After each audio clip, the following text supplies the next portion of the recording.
അപകട ഭീഷണി ഉയർത്തി റോഡിനിരുവശത്തും വളർന്നു നിൽക്കുന്ന കാടുകൾ. മേപ്പാടി മൂപ്പേനാട് ജംഗ്ഷൻ മുതൽ താഴെ അരപ്പറ്റ വരെയുള്ള പാതയോരത്താണ് കാടുകൾ വളർന്നു നിൽക്കുന്നത്.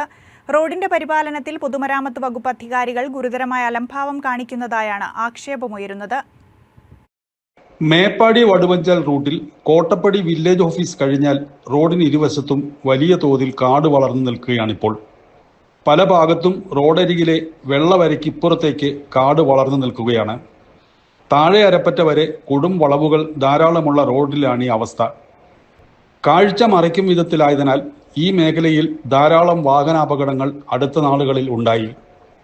ഏറെ വാഹനത്തിരക്കുള്ള അന്തർ സംസ്ഥാന പാതയാണിത്. നല്ല റോഡാണെങ്കിലും റോഡിന്റെ തുടർ പരിപാലന കാര്യത്തിൽ പൊതുമരാമത്ത് വകുപ്പ് അധികാരികൾ ശ്രദ്ധിക്കാറേയില്ല എന്ന ആക്ഷേപമാണ് ഉയരുന്നത്.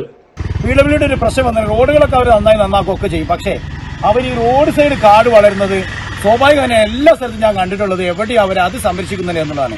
എത്രയും പെട്ടെന്ന് റോഡ് സൈഡ് രണ്ട് സൈഡും വെട്ടി കുട്ടികളൊക്കെ ഒരുപാട് 3000 കണക്കിന് കുട്ടികൾ 1000 കണക്കിന് കുട്ടികൾ മദ്രസയിലേക്ക് സ്കൂളിലേക്ക് പോകുന്ന വഴിയാണിത്. അതേപോലെ ഹോസ്പിറ്റൽ അടുത്തുണ്ട്, 2 ഹോസ്പിറ്റലിൽ പോകുന്ന വഴി, സ്കൂളുകൾ പോകുന്ന വഴിയാണ്.